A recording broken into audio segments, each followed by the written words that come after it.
Hello guys, welcome to my channel Sahil study. तो आज हम एक समान क्षेत्र में गति पढ़ेंगे। चलिए स्टार्ट करते हैं।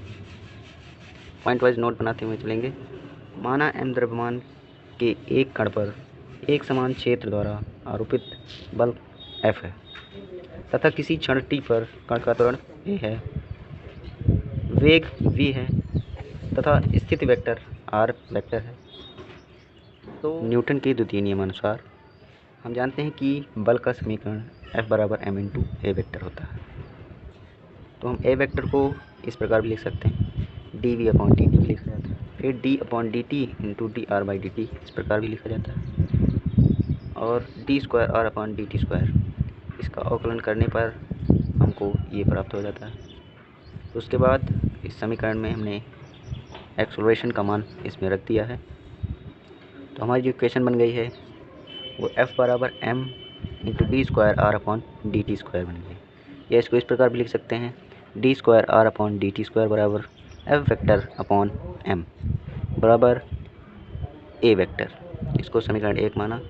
अभी इससे हम गति के समीकरण जितने भी होते हैं उनको डिराइव करेंगे। तो चलिए देख लेते हैं गति का पहला समीकरण जैसे हमने 1 को माना था उसको गति के पहले समीकरण में यूज करके हम गति का पहला समीकरण डिराइव करेंगे। तो समीकरण पहले का समाकलन करेंगे। ये इक्वेशन जो हमने बनाई उसका समाकलन करेंगे। D square R upon D T square, ये जो इक्वेशन हमने यहाँ पर आई थी उस इक्वेशन को टी टी के सापेक्ष समाकलन करना है, और बराबर एक्सेलरेशन का भी टी के सापेक्ष समाकलन करना है। तो उसके बाद हमें इसमें लिमिट लगानी है u से v तक, D V upon D T into D T. इसके बाद हमने 0 से t तक लिमिट लगाना है इसमें एक्सेलरेशन ए वेक्टर इंटू डी टी। उसके बाद इसका समाकलन करने पर हमको प्राप्त हो जाता है v, D V upon D T का समाकलन क्या होता है, v होता है। इसकी लिमिट जो लगी है u से v तक वो रख देंगे उसी प्रकार। फिर बराबर करके एक्सेलरेशन, क्योंकि कांस्टेंट है इसका हमको t के सापेक्ष समाकलन करना था तो हमारा t आ जाएगा इसका समाकलन, dt का t समाकलन होता है, और लिमिट 0 से t तक रख देंगे। तो उसके बाद हमको ये जो ऊपर का कोफिशिएंट होता है वो उसको पहले लिखा जाता है, फिर माइनस में u नीचे वाली लिमिट को रखते हैं। इस प्रकार हमें समाकलन प्राप्त हो जाता है। ये समाकलन के रूल होते हैं, आप जानते होंगे। बराबर ए टी, ऊपर का तो टी रख देंगे इसकी लिमिट, तो टी आ जाएगा, और फिर इसमें 0 रखना है, इसमें ये वाला 0 हो जाएगा। तो इस प्रकार हमें v बराबर u प्लस ए टी, ये हमारा गति का पहला समीकरण हमको प्राप्त हुआ, जहाँ u कण का प्रारंभिक वेग है। फिर इसके बाद अब गति का दूसरा समीकरण देख लेते हैं। क्योंकि हमने गति का पहला समीकरण सॉल्व कर लिया तो उसी से हम गति का दूसरा समीकरण ज्ञात करेंगे। तो गति का पहला समीकरण लिख लेते हैं, v equal to u plus A T. उसके बाद v को D R upon D T, इसको वेक्टर लिख D R upon D T लिखा जाता है। फिर इसके बाद हमको समाकलन करना है। समाकलन करने पर सभी पर समाकलन का चिन्ह लगा देते हैं और डी टी के रिस्पेक्ट में समाकलन करेंगे। उसके बाद D R upon D T का समाकलन आर होता है,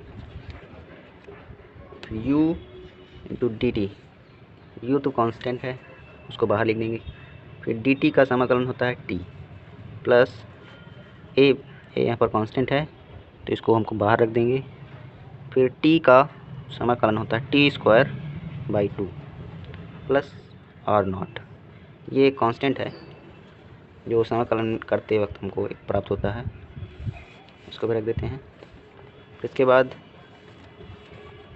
इस कांस्टेंट को इधर ले आते हैं तो ये माइनस में चला जाता है, तो r माइनस आर नॉट बराबर u plus U T plus half A T square. उसके बाद ये पूरा जो कांस्टेंट है उसको हम विस्थापन वेक्टर कहते हैं, तो उसको s से डिफाइन करते हैं, s से व्यक्त करते हैं। तो इस प्रकार हमें गति का दूसरा समीकरण प्राप्त हो जाता है, s बराबर U T plus half A T square.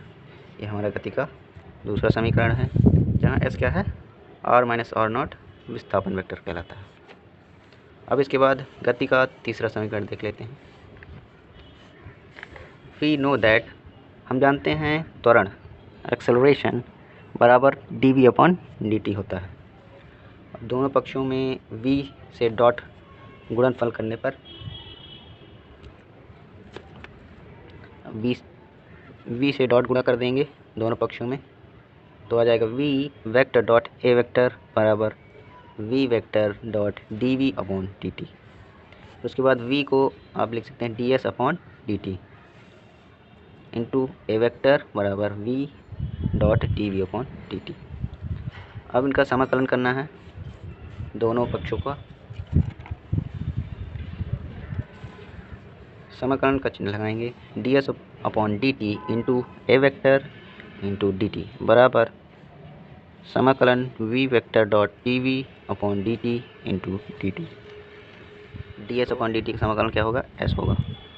उसके बाद a वेक्टर कांस्टेंट है, उसी तरह रख देते हैं, बराबर फिर v का समाकलन क्या होता है, v का b square by 2 plus k constant आ जाता है।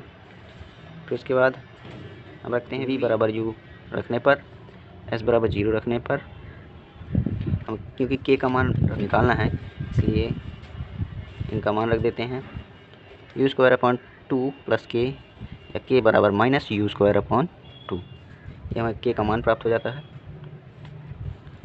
इसके बाद हम इस इक्वेशन में सभी का मान k का मान रख देते हैं, s डॉट a वेक्टर बराबर 1/2 into V square vector minus half u square. फिर इसके बाद इसको सॉल्व कर लेंगे तो 2 जो है वो इधर आ जाएगा, इसमें LCM लेने पर 2 इधर आ जाएगा, फिर s इंटू ए। तो इस प्रकार हमें गति का तीसरा समीकरण प्राप्त हो जाता है।